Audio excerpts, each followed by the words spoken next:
olhos do Pai. Você é uma obra-prima que Ele planejou.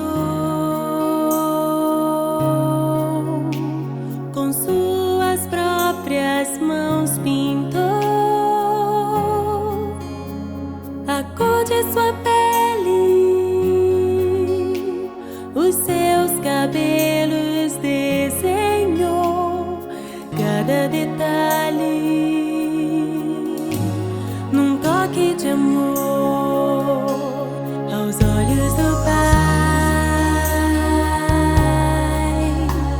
Você é uma obra-prima que Ele planejou. Com suas próprias mãos pintou a cor de sua pele, os seus cabelos desenhou cada detalhe num toque de amor.